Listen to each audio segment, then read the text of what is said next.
제2의 도시이자 최대 항구로 다양한 산업과 문화가 공존했던 부산은 한때 부산항이 국제무역의 핵심 거점 역할을 하며 물류와 해운업이 급성장했습니다. 또한 부산은 신발과 섬유 및 방직 산업이 활성화되며 이 시기 부산의 경제력은 서울에 버금가기도 했습니다. 해운대와 광안리는 또 어떤가요? 해운대와 광안리는 국내 최대 해수욕장으로 자리 잡았고 롯데 자이언츠라는 야구팀이 있어 스포츠 열풍이 불며 문화와 스포츠 분야에서 서울과 견줄 만큼 부산은 활발한 도시였습니다. 부산은 이후 KTX가 개통돼 관광객의 유입이 증가했을 뿐 아니라 김해 국제공항 확장으로 직항 노선이 늘어 국제도시로까지 발전했습니다. 이랬던 부산이 지금은 어떻게 됐을까요? 부산은 노인과 바다만 남은 도시라는 비아냥에서 이젠 노인과 아파트 소리를 듣고 있다고 합니다. 부산은 현재 심각한 청년들의 유출과 인구 감소로 인해 주요 상업시설마저 줄줄이 폐업을 하고 있습니다. 문제는 희한하게 아파트만 늘고 있다는 점이었습니다. 부산의 한 시민은 일자리도 없고 상권도 망해가는데 아파트 짓고 있을 때냐며 답답함을 토로했습니다. 이국적인 경치를 자랑하면서 학군마저 우수했던 해운대구는 부산 아파트의 중심이 되며 한때 집값 상승을 주도해왔지만 지금은 사정이 많이 다릅니다. 해운대구의 해운대 센트럴 푸르지오는 2021년 10월 13억 5,665만 원의 분양권이 팔렸지만 지난해 6월 38.5%가 하락한 8억 3,500만 원에 거래됐고 저층인 3층은 8억 원에 팔려 가장 집값이 높았던 시기와 비교하여 무려 41%나 폭락했습니다. 또한 해운대구 우동 더샵 센텀파크는 과거 2021년 10월 거래 가격이었던 24억 원보다 9억 원 하락한 15억 500만 원에 거래되고 있습니다. 대구의 강남이라 불리는 수성구도 해운대구와 별반 사정이 다르지 않았습니다. 범어동 유림 노르웨이숲 아파트는 2021년 17억 7천만 원까지 치솟았다가 지난달 10억 8천만 원에 매매가 됐습니다. 여기도 거의 40% 폭락한 가격이었습니다. 부산에 사는 45세 현동필 씨는 전 재산 2억 원을 들고 1억 원의 신용대출과 5억 원의 주택담보대출을 더해 8억 원 상당의 신축 아파트를 구매했습니다. 현 씨는 아파트가 신축이라 앞으로 집값은 더 오를 것이라 예상했고 몇 개월 뒤 아파트의 가격은 9억 원으로 치솟았습니다. 이때는 저금리로 이자가 3% 정도라 부담이 없었고 현 씨는 돈 버는 게 참 쉽다고 느꼈습니다. 하지만 1년 뒤 상황은 크게 바뀌었습니다. 금리는 서서히 올라 어느새 이자로 감당해야 할 돈이 2배로 늘었고 본전이라도 뽑아보려 구매했던 가격인 8억의 아파트를 내놓았지만 팔리지 않았습니다. 그렇게 구매한 가격 이하로 내려가자 현 씨는 손해본다는 생각에 팔지도 못하다. 현재는 아파트 가격이 5억까지 내려와 이도저도 못하며 울며 겨자 먹기로 대출금을 감당하고 있습니다. 현 씨는 어느 세월에 대출금을 다 갚나 하루하루 한숨만 쉴 뿐이었습니다. 이렇듯 부산의 부동산 시장은 깊은 침체의 늪에 빠지고 있습니다. 한때는 해운대, 수영구, 남구 등 인기 지역을 중심으로 화랑을 보였지만 이제는 거래가 점점 실종되어 거래 절벽 상태에 놓여 있습니다.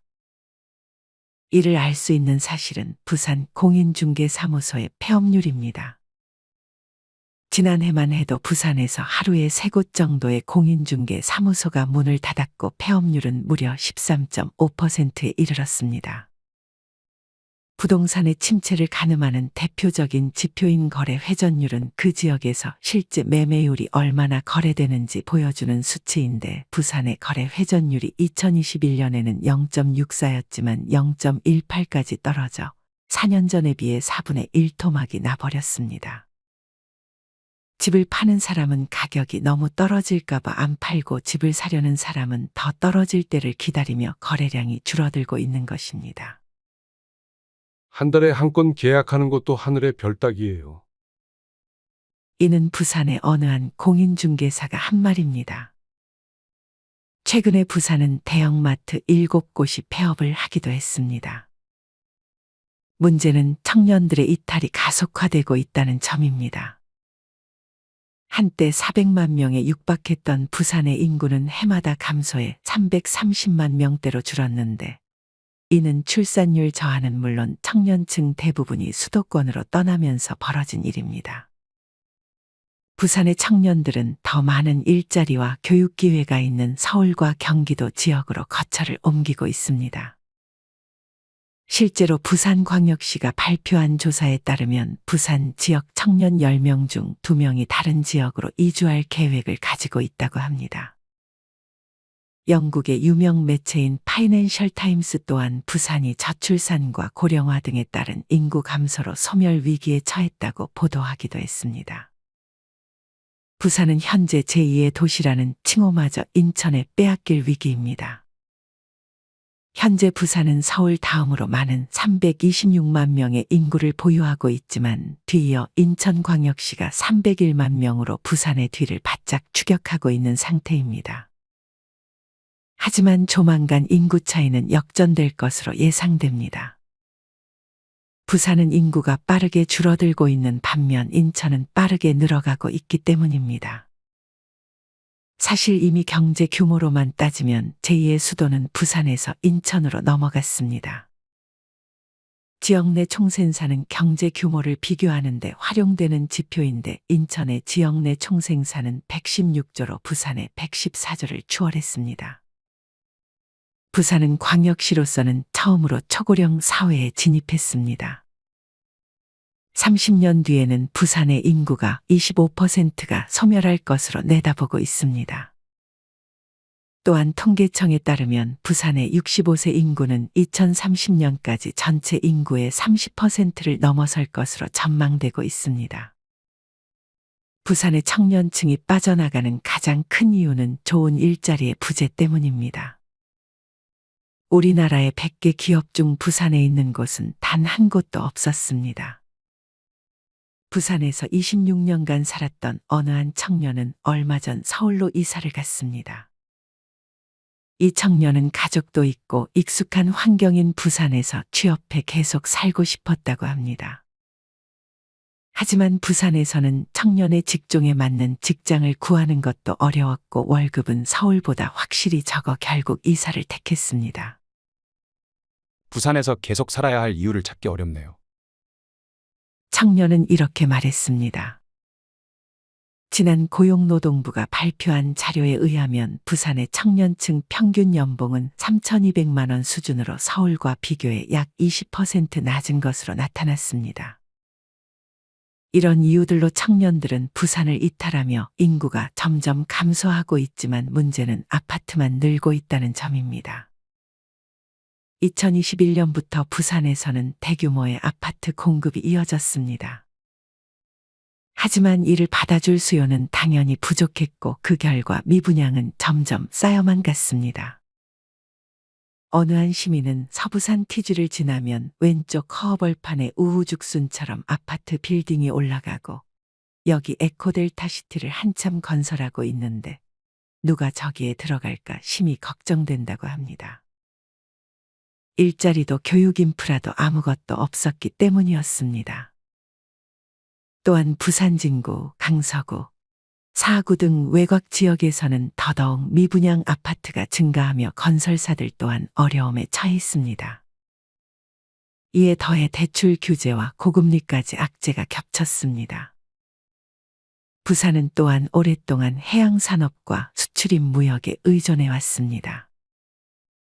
하지만 이마저도 중국을 중심으로 한 해양무역 경쟁이 심해지며 부산의 항만은 과거만큼의 경쟁력을 잃었습니다.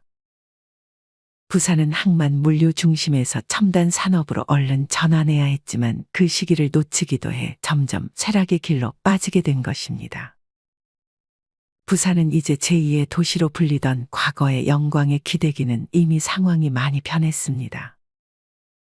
인구 고령화와 경제적 쇠퇴, 이 두 가지의 문제를 해결하지 못하면 부산의 미래는 더욱 암울해질 전망입니다. 부산시에서도 이를 인지하고 청년 인구의 유출을 막기 위해 다양한 정책들을 시도하고 있는 것 같습니다. 이것이 좋은 결과로 나타날지는 앞으로 청년들이 이탈세가 얼마나 감소하는지 그 추이를 지켜봐야 할 것 같습니다. 부산이 여기서 다시금 성장의 길을 걸어나갈 수 있을까요? 아니면 인천에게 제2의 도시 타이틀을 내주며 힘든 시기를 겪게 될까요? 여러분의 생각은 어떠신가요? 아무쪼록 부산의 부동산에 투자를 희망하고 계신 분들이 있다면 신중 또 신중하셔서 결정하셨으면 좋겠습니다. 이상으로 오늘의 영상을 마치겠습니다.